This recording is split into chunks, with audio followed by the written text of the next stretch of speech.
اگر آپ اس بات کو لے کے پریشان ہوتے ہیں کہ کیا ہوگا اگر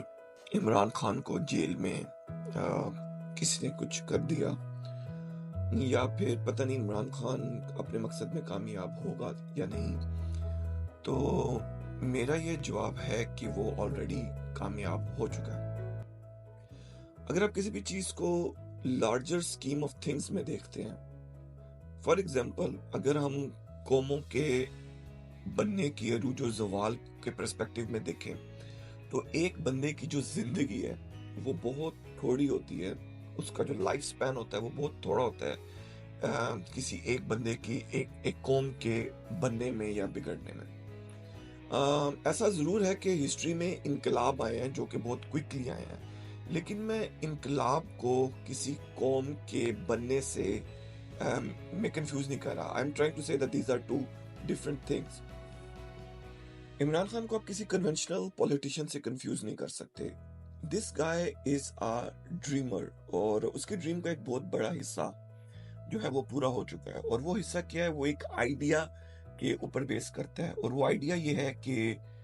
نو مور غلامی، ہم ایز اے نیشن اپنے فیصلے کرنے کے لیے آزاد ہیں۔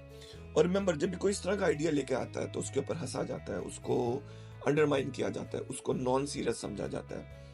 لیکن یہ وہ آئیڈیا ہے جو عمران خان سکسیسفلی اس وقت میسز میں پریویل کر چکا ہوا ہے۔ اور جب بھی کوئی اس طرح کا آئیڈیا لے کر آتا ہے تو اس کو ایک اسٹانشنگ اماؤنٹ آف ریزسٹنس کا سامنا کرنا پڑتا ہے، نہ صرف اس کو بلکہ جو لوگ اس آئیڈیا کے ساتھ ہوتے ہیں ان سب کو، جیسا کہ آپ پی ٹی آئی کے کیس میں دیکھ رہے ہیں۔ یہ جو وار ہے اس کو کسی الیکشن کے جیتنے سے کنفیوز نہیں کرنا چاہیے۔ اگر آپ یہ سوچتے ہیں کہ اس وار کی جو اس چیز کی جو ون ہے وہ عمران خان کا وزیر اعظم بننا یا اس کا الیکشن جیتنا ہے، تو یو آر مسٹیکن۔ وہ نہ خود اس لیے یہاں پر ہے، نہ ہمیں یہ سوچنا چاہیے۔ اس کا کام تھا نیشن بلڈنگ، جو کہ الیکشن جیتنے سے بہت بڑی ہے۔ اس وقت we Pakistani as a nation اس سٹیج پہ پہنچ چکے ہیں جہاں پہ ہمیں بہت ساری چیزیں کلیئر ہیں کہ کون کیسے آپریٹ کرتا ہے، اور آج تک ہم لوگ کس کی غلامی کرتے رہے ہیں۔ وہ لوگ جن کو ہم بہت لارجر دین لائف سمجھتے رہے ہیں، ہمیں اب پتہ چلا کہ ہم اصل میں ان کی غلامی کرتے رہے ہیں، اور اس آئیڈیا کو میسز تک پہنچانا عمران خان کی بہت بڑی ون ہے۔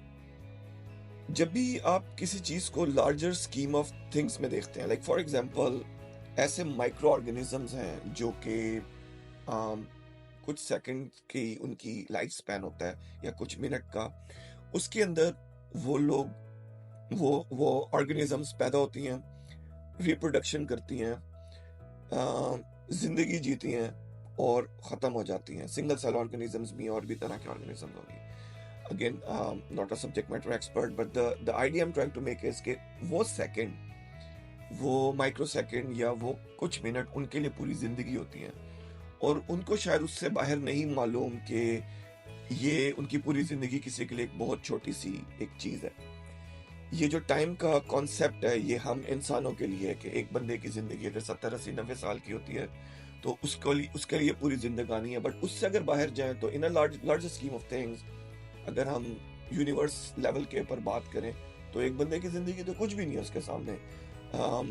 بگ بینگ کو سائنٹیفکلی 13.8 بلین ایئرز ہو چکے ہیں۔ اگر ہم لارجر اسکیم آف تھنگس کی بات کریں تو ایک بندے کی زندگی تو اس کے مقابلے میں کچھ بھی نہیں ہے۔ تو جب کسی بھی چیز کو ہم لارجر اسکیم آف تھنگس میں دیکھتے ہیں، اسپیشلی نیشن بلڈنگ کو، تو اس کے لیے عمران خان کی زندگی، اس کا جو ٹائم سپین ہے، یہ کچھ بھی نہیں ہے۔ تو اگر اس کی زندگی میں اتنا ہو گیا ہے،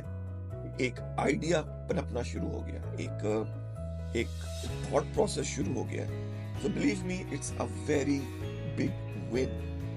and yes ideally we want کہ شاید وہ آئے اور وزیر اعظم بنے اور اس ملک کی تقدیر بدل جائے۔ نہ ملک کی تقدیریں اتنی جلدی بدلتی ہیں، نہ لوگوں کی سوچ اتنی جلدی بدلتی ہے۔ یہ سب سے پہلا سٹیپ ہوتا ہے آئیڈیا کا پریویل کرنا، اور وہ آئیڈیا پریویل ہو چکا ہوا ہے۔ سو آئی تھنک اللہ نہ کرے، گاڈ فاربڈ، خاکم بدن، اگر اس کی زندگی کو کچھ ہوتا ہے آرگینکلی اور ان آرگینکلی، ہمیں اس چیز کے اوپر کام رہنا چاہیے کہ وہ ایک بہت بڑا کام کر چکا ہے، وہ بہت بڑی اپنی جنگ لڑ چکا ہے، اور اس کے بعد اس کی زندگی میں اتنا ہی پاسبل تھا، اس سے آگے ہم کو لے کے چلنا ہے۔